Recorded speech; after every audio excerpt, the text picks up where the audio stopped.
People ask me, they say, what made you get a Daytona? How much did you pay for her? And why did you call her Laren? Well, let's talk.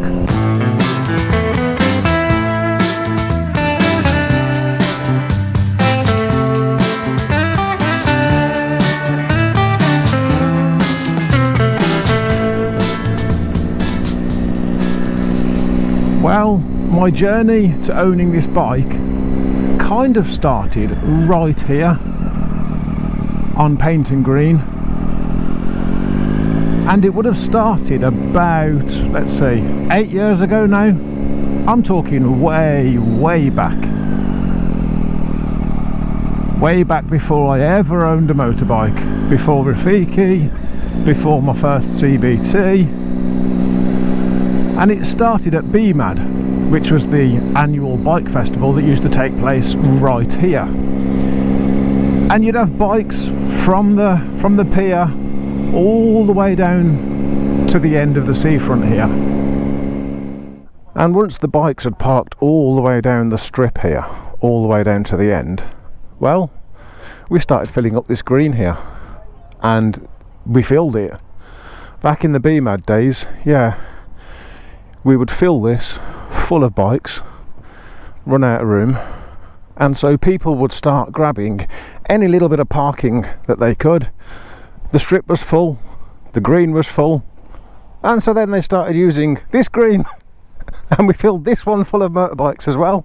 And it was when I was walking right here past this bit of the green when I found a Triumph Daytona 675.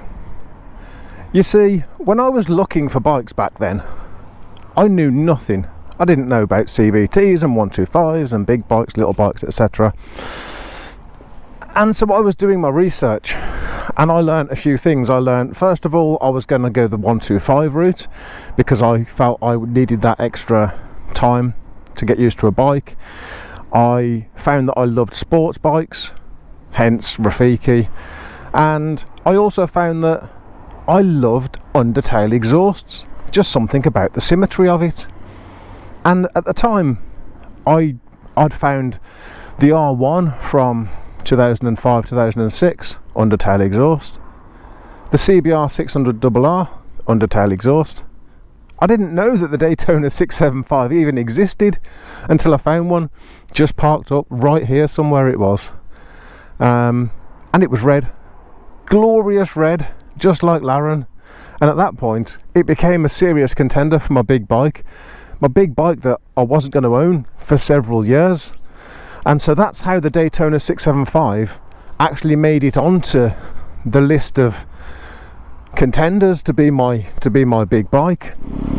And when I bought this bike, I wasn't quite in the market for a bike actually. Yes, I'd passed my test and I was looking, but I was looking to see how much I was going to need. I had $2,000 in the bank, and so I'm looking at this point to see, you know, what am I going to need for an R6, a CBR 600RR or a Daytona 675.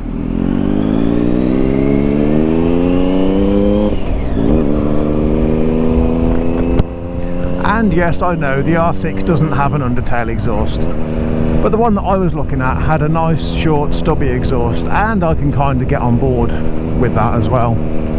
But what I was finding was that I was going to need about £4,000, and I had half of that.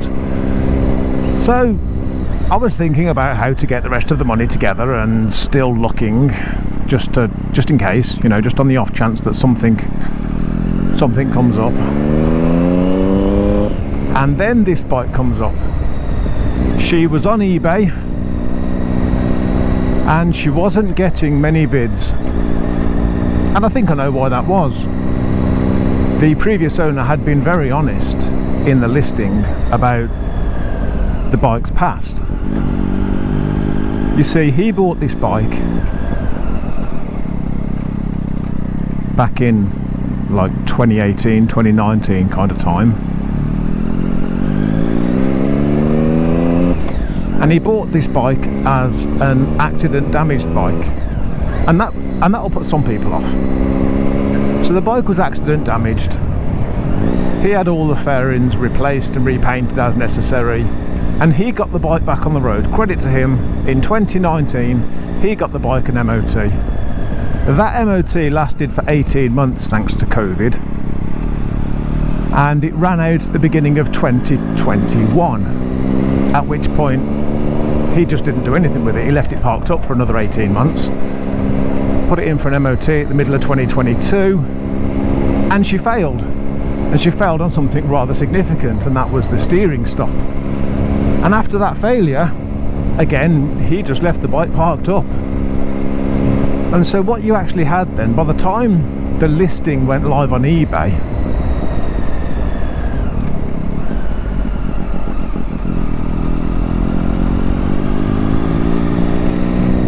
you had a bike that from 2019 until 2023, so 4 years, in those 4 years the bike had, not only had it been previously accident damaged, but within those 4 years it had only been on the road for 18 months and had only done 300 miles, had been off the road for over 2 years, and had an MOT failure of something rather significant. And so all of these things were definitely putting off potential buyers. But it didn't worry me too much. I put the listing on watch and decided towards the end of the listing I was going to come back and have a look and see where the bids were at, see how much she was making. And so I came back to the listing right at the very end, and to my surprise she still wasn't pulling in the bids. Now I was surprised and I wasn't. I mean, like I say, there was a lot of things there potentially putting off, you know, possible buyers, but I still thought that she'd have pulled in a few more bids than she had done. So I decided, within the last couple of seconds, I decided that I was going to have a cheeky bid on this bike. And I won this bike for just £1,800.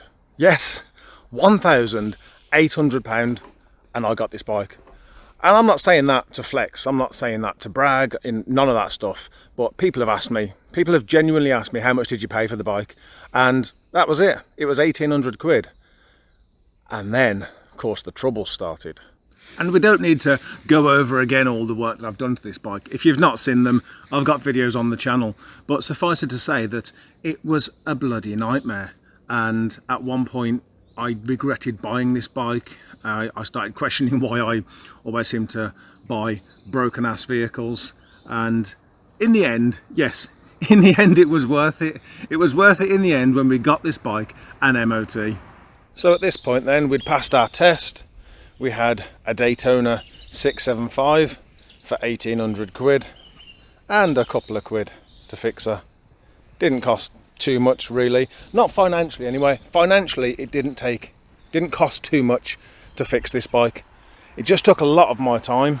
It took almost 3 months to fix this bike, and then, well, then she was going to need a name.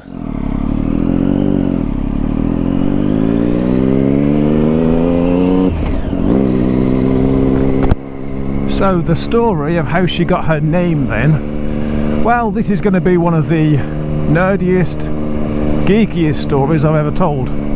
If any of my viewers watch Star Trek, then you'll have an idea as to where her name came from. Yes, Star Trek. I told you I was going to nerd out on this one. So back when I was looking at bigger bikes, I came across an R6. And the number plate of this R6 started with the letters RO. And I thought to myself, Ro, like Laren from Star Trek. But that bike wasn't to be for me. So we moved on and we carried on looking at other bikes. And after I'd won this bike on eBay, I had it delivered.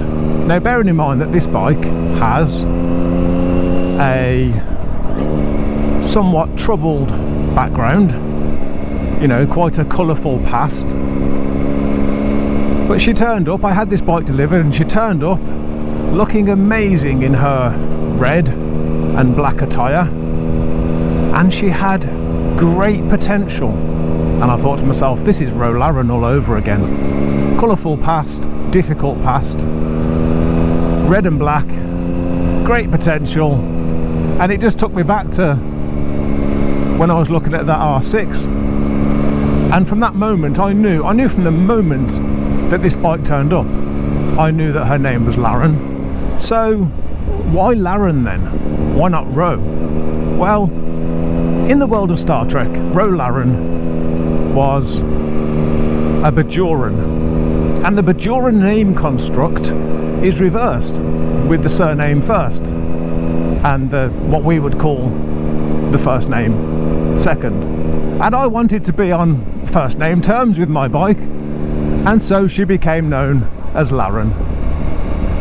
I did, before I made that decision, I did reach out to the previous owner and ask him whether he had ever named this bike, because I would probably have kept her name if he had named this bike, but he hadn't. And so Laren was born.